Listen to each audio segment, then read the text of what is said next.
saya sajikan yang pernik-pernik tadi. Ini golongan pernik-pernik yang menjengkelkan tapi bikin masalah. Pak Edi, saya masih berapa menit kah? Masih lama, nggak apa-apa, Prof. Masih lama, Prof, nggak apa-apa. Mungkin seperempat jam ya, boleh. Okay. Saya nggak tahu slide keberapa ya, semoga masih cukup waktu. Ini sharing, ini materi ini saya bawakan untuk tim PAK atau untuk tim PAK perguruan tinggi. Jadi waktu itu Pak Lukman minta, tolong Bu Intias, tim PAK-nya itu diajari, karena kadang-kadang peer review ini yang menghambat pengusul. Jadi saya sharing tadi dari sisi pengusul ya, ini dari sisi peer review yang Bapak Ibu juga bisa mengendalikan dan pimpinan juga bisa memberikan arahan supaya peer review di tingkat perguruan tinggi juga hati-hati. Peer review itu dipilih sesuai dengan bidang ilmu.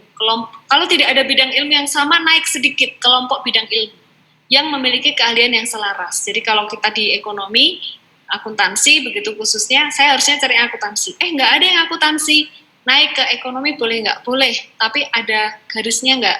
Kalau studi pembangunan jauh sekali dari akuntansi ya jangan dipaksakan. Kita loncat keluar, kita cari kampus lain. Dan ini perlu ada perbincangan secara formal kan antar kampus. Peer review kalau di perguruan tinggi ditetapkan oleh SK Rektor dan ini sebagai bagian dari standar mutu.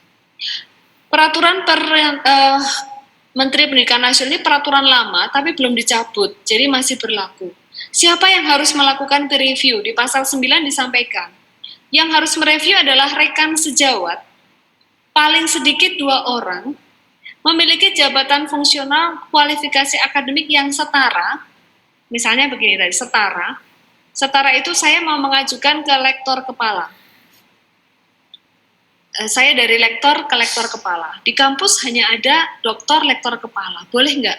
Boleh, sepanjang, tadi kan setara kan, sama-sama doktor, beliau sudah lektor kepala, reviewernya, bidang keahliannya sama, tapi kualifikasi akademiknya lebih tinggi dari jabatan fungsional yang mengusulkan.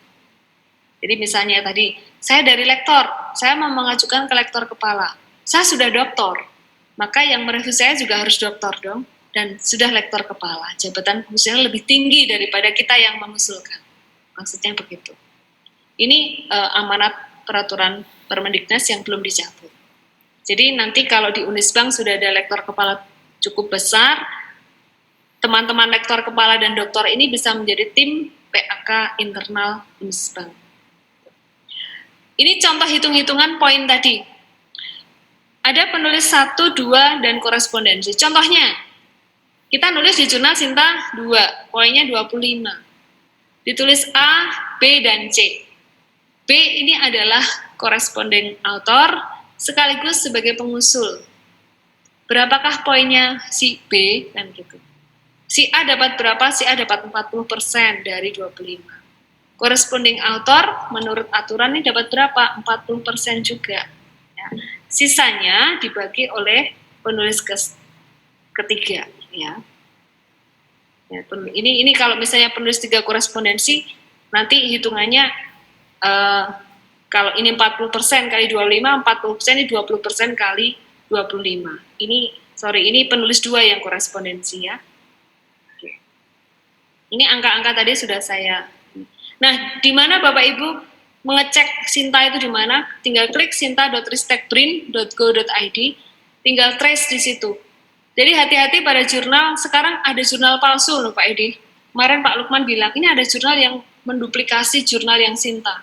Namanya dimirip-miripkan, lamanya itu saya nggak tahu secara teknologi bagaimana, tetapi Pak Lukman pernah menyampaikan hati-hati ya, sekarang banyak jurnal yang memalsukan jurnal-jurnal Sinta, sehingga perlu dicek betul di Sinta Ristekbrin-nya.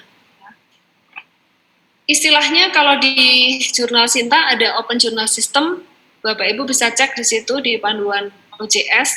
Mengapa ini disampaikan? Supaya kita bisa mengetahui kualitas dari jurnal yang kita tuju, kualitasnya bagaimana. Kalau kita sudah mengajukan di PAK, jurnal ini kita mau pilih jurnal tertentu ya, jurnal Sinta 2 misalnya, ya kita lihat dulu siapa sih editornya, ketuanya siapa, editor in chief-nya siapa, jangan hanya langsung, menurut kawan saya jurnal ini bagus, nah, bagusnya dari mana, kan kita cek dulu ya, siapa saja yang tiba di situ. Nah, kalau di Dupak Sejago yang jurnal nasional ada di poin D sampai I, jurnal internasional di poin A sampai C. Ini tinggal diklik lalu diupload. Saya kira Bapak Ibu sudah familiar ya dengan Sejago. Plagiasinya tadi 25%. Ya.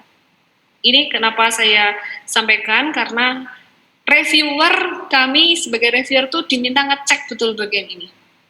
Karena sampai ke pusat kembali, itu yang dapat jelek nanti LDikti. Maka reviewer diminta cek, kalau perlu meragukan, kalau sangat meragukan, cek ulang plagiasinya. Nah, ini caranya yang dicek ini Bapak Ibu, angka yang bagian depan, dan juga per komponen ini tadi batasnya kan, ini ya, sebentar. Batasnya kan 3%, ya, batas atas 25%, kemiripan kalimatnya 3%. Jadi kalau ini kan 26%, 2%, yang ini aman, ini kan tidak aman. Tapi kita tidak, entah ya, kita lihat kok. Misalnya saja ini mengutip tentang hukum ya, atau pasal-pasal undang-undang ya, nggak apa-apa lah kalau sama. Jadi masih bisa dipertimbangkan. Lembar reviewnya Bapak Ibu jangan salah ambil, karena sekarang di laman Sejago sudah diperbaharui. Jangan lupa, karena ini sifatnya udah MS Word tinggal upload, yang kosong-kosong ini diisi dengan lengkap. Seringkali ini tidak ditentang, tidak ditik begitu. Terus kan ini kan pendek-pendek ya, boleh diperbesar, sehingga tidak harus bagian ini 1 halaman. Ya boleh 2 halaman, boleh 3 halaman bahkan. Jadi si peer review, mohon Bapak Ibu peer review, nanti menuliskan penjelasan di dalam naskah ini ya jangan pendek-pendek, tapi memang ini sifatnya penjelasan ya yang komprehensif. Nah, nanti kalau ditulis apakah dia masuk yang bereputasi berfaktor dampak atau terindeks database internasional atau di luar kategori yang tadi. Ini kalau yang jurnal nasional, jadi formulirnya ini sudah ada di laman Sejago. Tolong hati-hati karena kami masih menemukan formulir ini tidak diisi lengkap. Begitu satu tidak lengkap, ini harus dikembalikan. Karena kalau kita nekat, nanti justru yang bermasalah di Bapak Ibu sendiri ya, karena kalau dibawa pusat, kembali nanti tidak ke LDikti loh, kembali langsung ke pengusul. Jadi akan lamanya di situ. Contoh menghitungnya begini, ini dicentang salah satu, kemudian angka-angka ini kali-kalinya ini boleh dihitung nggak? Boleh ditulis nggak? Silahkan ditulis untuk mengamankan, kalau enggak pun nggak apa-apa. Tapi biasanya kami reviewer akan menghitung ulang yang sudah ditulis oleh review. Misalnya 10% dari 25, ya 2,5. Nah, tapi sebagai peer review kita kan tidak bisa, biasanya kan tidak memberikan nilai pol. Bisa nggak kita memberikan 2,5, ini berarti karyanya tidak ada celahnya. Nah, ini kan tidak masuk akal. Ini biasanya juga jadi catatan. Paling tidak ada di bawah 2,5 lah, bisa 2,2, 2,3. Jangan terlalu menjatuhkan, tapi juga jangan terlalu over. Ya, semuanya 2,5, semuanya 7,5, 7,5, 7,5 sehingga perfect. Ini nilainya 25 poin. Padahal dia punya keterbatasan buktian, editornya juga mungkin kurang teliti di dalam melakukan aspek layout, itu juga diperhatikan. Ini yang template baru untuk yang jurnal internasional tadi sudah. Ini kalau buku Bapak Ibu sama. Nah, apa yang dinilai? Maka sebagai penilai angka kredit Bapak Ibu tolong diminta menjelaskan kelengkapan, halaman covernya bagaimana, pengantar, daftar isinya, daftar isi bab, ya, kemudian bagaimana isi lambe, itu ditulis panjang, tidak hanya satu kata. Jangan sampai hanya menulis cukup, baik, memadai, lengkap, itu pasti langsung coret ya. Kembalikan, soalnya reviewernya belum mereview secara komprehensif, gitu maksudnya itu. Ruang lingkup ya dipaparkan, kedalamannya, salinan textbook atau enggak. Jadi kalimatnya kalimat yang agak panjang, tidak 1-2 kata. Kelengkapan kemutahiran data itu berisi data-data untuk menulis buku, itu apakah data-data mutakhir, kelengkapan unsur dan kualitas terbitan, juga bagaimana ISBN-nya, penerbitnya, layout-nya. Gitu. Ini kalau book chapter, jadi kita lihat ya, karya ilmiah kan macam-macam, maka formulirnya juga bermacam-macam. Silahkan Bapak Ibu nanti melihat sesuai dengan karya masing-masing. Ini yang proceeding. Ya, proceeding juga ada pilihannya. Apakah terindeks Imago JR, terindeks Scopus, internasional kah, nasional kah. Yang ini poster, yang dimuat dalam proceeding. Kemudian kalau proceeding tapi tidak disajikan dalam seminar, koran juga boleh Bapak Ibu. Koran juga dinilai dan ya peer review juga harus menilai di sini. Ya. Kalau ini dari hasil penelitian atau pemikiran atau kerjasama industri tapi tidak dipublikasikan, misalnya Bapak Ibu dapat riset pesanan dari Bapeda misalnya, Bapak Ibu boleh kok mengakui di sini dan ada kumnya juga. Reviewer juga diminta menilai. Menyadur buku tadi ya, menerjemahkan atau menyadur. Komentarnya yang sebelah kanan ini isi komentar. Paling tidak isi komentarnya itu ada covernya bagaimana, lengkap nggak kata pengantarnya. Jadi jangan hanya unsur isi buku, kelengkapan dan kesesuaian unsur cukup.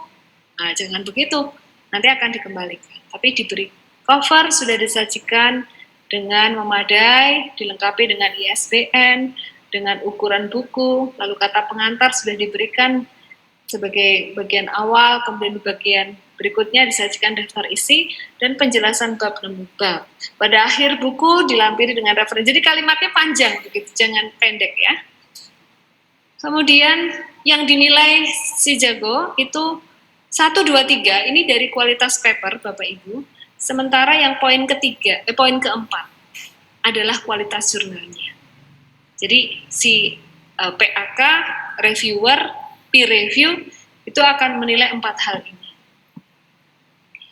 Yang dicek apa saja ya ini. Kalau kelengkapan yang judulnya, penulisnya, afiliasinya, abstraknya, pendahuluannya, ini harus dikomentari. Jadi tidak hanya cukup gitu ya, tapi judulnya bagaimana, penulisnya bagaimana gitu. Agak panjang ya. Kelengkapan, jadi mohon dicek judulnya singkat padatkah, jumlah katanya cukup atau tidak, terlalu panjang atau tidak, judulnya menarik atau tidak, gitu. Penulisnya sudah ada nama lengkapnya atau belum, afiliasinya, statusnya, korespondingnya, abstraknya juga kita komentari, pendahuluannya juga dikomentari. Jadi kayak kita menjadi pembimbing, itu kan rewel kan? Anda ini kurang begini, research gap-nya tidak memadai. Itu yang harus ditulis di dalam formulir peer review. Begitu peer review-nya minimalis kembali, kan sayang. Ini contoh yang jangan dicontoh. Contoh tapi jangan dicontoh. Ini banyak, Pak Edi, banyak sekali yang hanya ditulis kelengkapan, kesesuaian unsur tidak lengkap. Nah, yang tidak lengkap apanya? Gitu. Kurang, gitu. Metodologi kurang jelas. Apanya? Tapi skornya tinggi loh Pak. Ini kan aneh. Ngasih skor tinggi, penjelasannya kurang jelas. Kelengkapan kurang. Indikasi plagiasi belum dilakukan. Malah aneh lagi ya. Kesesuaian bidang ilmu 90%, ini ngitungnya dari mana? Ini kayak gini kami kembalikan. Ya. Komentar ini tidak lengkap, jadi tim PAK diminta menuliskan review yang lebih komprehensif. Biasanya catatan kita di Sejago seperti ini. Ini yang tadi Pak, kasusnya. Angkanya itu sama persis, plek Pak, plek. Jadi 1 dan 2 itu sepertinya ditulis oleh admin yang sama, angkanya baik komentarnya itu sama. Ini 2 lembar yang berbeda, tapi saya copy, ini loh bukti bahwa ada yang sama. Maka peer review mohon hati-hati. Bahkan ada yang ngasih kosong, ini kosong nih. Dikasih angka, tapi ininya kosong. Ya kembali, akhirnya kita kembali. Ini contoh yang bagus. Saya nggak sebut nama, tapi ini contoh yang bagus. Misalnya, memberikan penjelasan. Penulisan sudah sesuai, cukup lengkap, mencakup, title, introduction, literatur review, conclusion. Nah, gitu Pak. Caranya ditulis panjang gitu. Cukup ada konsistensi dan benang merah dalam struktur penulisannya. Ruang lingkupnya cukup dengan adanya, jadi ada narasi, enak bacanya, dan juga menunjukkan direview secara serius. Kecukupan data metodologi. Jadi tadi contoh tidak baik, ya ini contoh yang baik. Silahkan dipakai. Indikasi plagiasi bahkan disebutkan berapa besarnya similarity index. Gitu. Oke, lagi ya. Nah ini contoh. Ini contoh saya. Misalnya kalau saya mereview, paling tidak kata-katanya tidak 1-2 kalimat, tapi bisa artikel pengusul sudah menyajikan apa saja, research gap-nya apa saja, teorinya apa saja, hipotesisnya bagaimana, gitu. Itu kita sajikan secara komprehensif. Nah, di bagian ruang lingkup dan kedalaman pembahasan juga sama, Bapak Ibu. Jangan hanya memadai dan cukup, tapi bagaimana isi tabelnya, bagaimana output pengolahan data statistik kalau ini kuantitatif, adakah ulasan yang memadai gitu ya. Ini contohnya juga. Pembahasan yang disajikan masih cenderung menyajikan tabel, ulasannya kuantitatif. Penulis belum menguraikan. Ini contoh ketika kita mengkritisi ya. Kan ngasih skornya tadi kan nggak maksimal. Jadi reviewnya juga boleh jangan memuji-muji semua ya. Ini sangat bagus, sangat bermanfaat untuk ilmu pengetahuan. Tapi kasih skornya kan juga tidak tinggi atau tidak maksimal. Maka seyogyanya memuji, ada mengkritisi. Itu lebih aman. Yang memuji sudah begini, tetapi belum bagian ini masih kurang. Itu lebih masuk akal. Ya. Dari sisi data, ditelusuri saja datanya, jenis datanya, desainnya, ya, metodologinya seperti itu. Ini contoh. Metode penelitian sudah dipaparkan. Terdiri dari 1, 2, 3, 4. Data penelitian sudah disajikan, namun sumbernya belum. Ini kan bagus, namun. Jadi si reviewer akan menunjukkan ini proses review yang serius. Kalau Bapak Ibu ingin melihat seperti apa kualitas terbitan yang bagus, silahkan lihat di panduan pengelolaan jurnal di Arjuna. Itu ada 8 aspek ya, suatu tulisan dikatakan bagus. Kemudian ini yang lain, kelengkapan unsur kualitas terbitan, dicek loh. Layout itu dicek. Bahkan saya menemukan ada karya publikasi internasional Pak Edi, tapi di tengah-tengahnya itu bahasa Indonesia. Jadi rupanya translate-nya tercecer gitu. Translate-nya tercecer sehingga unsur kualitas terbitan jadi tidak memadai, padahal dia jurnal internasional. Dia mengklaim ini jurnal internasional bereputasi, tapi karena masih ada bahasa Indonesia ya kita tolak. Mas kayaknya masih belum lolos ini. Salah satu pengusul dari salah satu kampus di Jawa Tengah belum lolos sampai sekarang. Ini contoh cara mereview di aspek kelengkapan unsur dan kualitas terbitan. Jadi karya ilmiah diterbitkan di jurnal Sinta berapa, nomor ISSN-nya berapa, nomor elektronik ISSN, penerbitnya mana, editornya bagus, reputasinya, dilihat dari Scopus ID, jumlah terbitannya konsisten. Namun, ya, misalnya saja catatannya tipografinya masih belum. Catatan akhir sebagai penutup, saya kira penting bagi diri kita untuk sadar mutu. Semoga virus kita hari ini adalah virus mutu. Bapak Ibu semangat di dalam mempersiapkan, ya, mulai dari mengelompokkan dokumen dulu. Mulai dengan ingin dulu terus dokumennya dikelompokkan ya, yang pendidikan, penelitian, unsur pengabdian dan unsur-unsur penunjang. Lalu scan secara baik. Scan ini sepele, tapi saya pernah mengembalikan hasil scan gara-gara scannya tembus. Ini nggak bisa dibaca, ini scannya apa sih? Ini scan kok double-double kayak gini, rupanya nggak tahu, kualitas scannya jelek. Bahkan kadang-kadang ada yang difoto. Foto kan bisa scan ya, sekarang foto scan, itu kurang berkualitas. Ya, kadang miring, gitu, kadang kepotong, nah seperti itu. Dan paling tidak, monggo, kebijakan yang tadi disampaikan Pak Rektor sudah ada strategi SDM ini, siapa tahu sudah ada kebijakan Bapak Ibu wajib publikasi minimal 1 dalam 1 tahun. Ini sudah nanti akan push klasterisasi, push akreditasi, push juga untuk yang SDM. Jadi Pak Rektor akan panen nanti kalau sudah ada kebijakan, kalau memang sudah ada tinggal nunggu panen Pak Rektor. 1 dosen, 1 publikasi, boleh mandiri, boleh join. Di tempat kami sudah ditetapkan seperti itu. Kalau guru besar PR-nya tambah berat lagi. 1 dosen, guru besar wajib publikasi di jurnal minimal Scopus Q2 dalam waktu 2 tahun. Ini kami dapat waktu 2 tahun.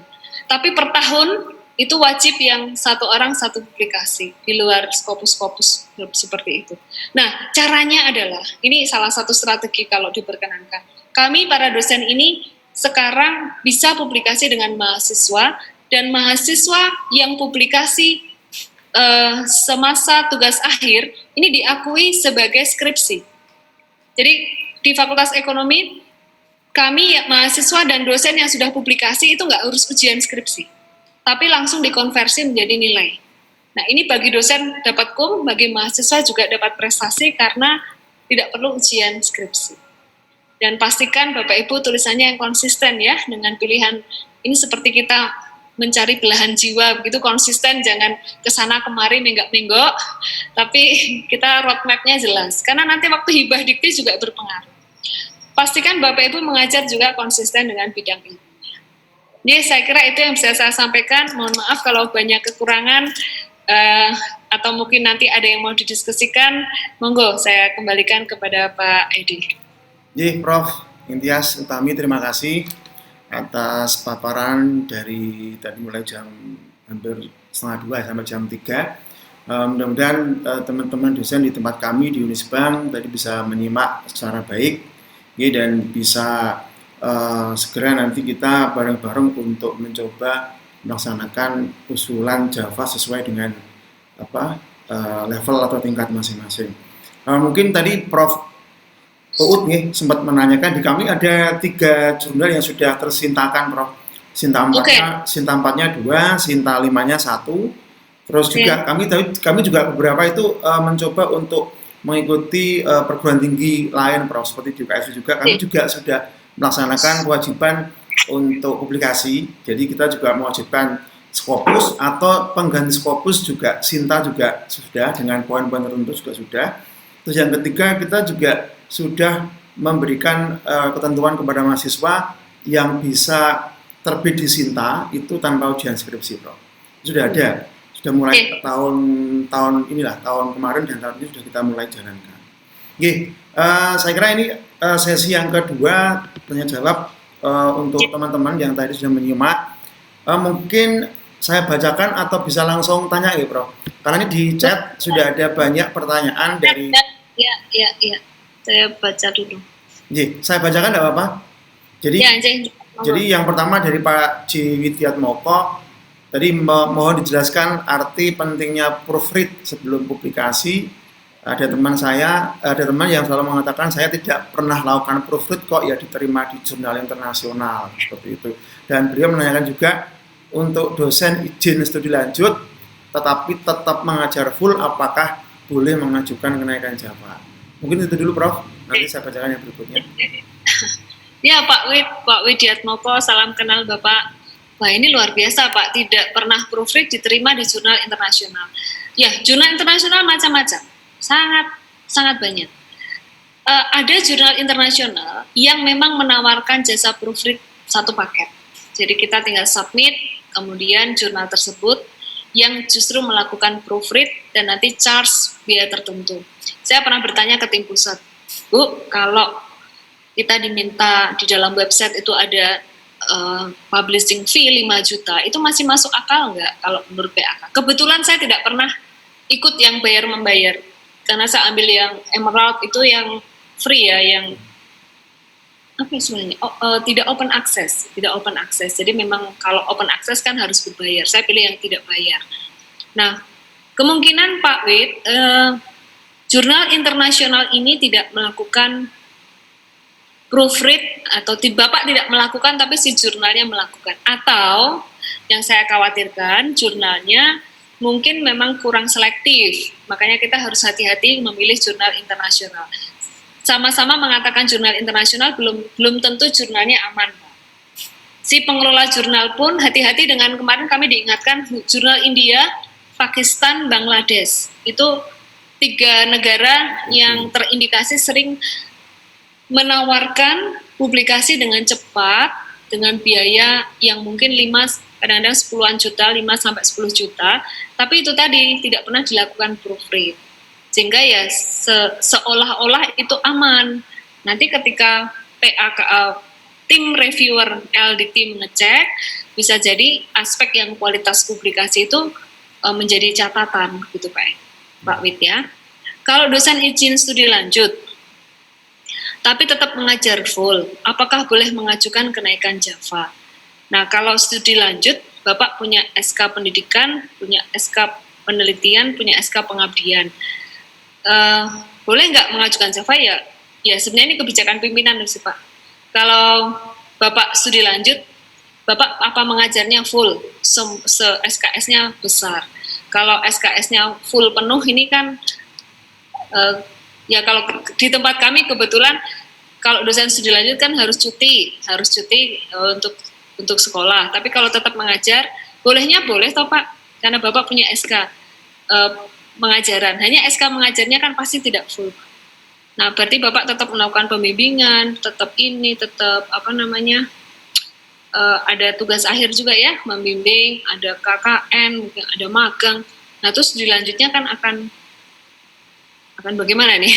Biasanya sih akan terganggu, tapi kalau memang nggak terganggu, mau mengajukan Java silakan. Tapi emannya begini, Pak, kalau studi lanjut mengurus Java, saya kira Javanya tentunya bukan Java yang tertinggi ya, Java tertinggi yang lektor kepala gitu kan Bapak agak sulit. Ini kan mungkin studi S3 mengurus yang lektor gitu ya Pak ya. Gitu ya Pak Wid yang maksudnya. Kalau Bapak sudah S3, Bapak ngurus lektor kepala kan belum bisa. Tapi kalau ngurus lektor sebenarnya kalau sudah S3 otomatis kan lektor.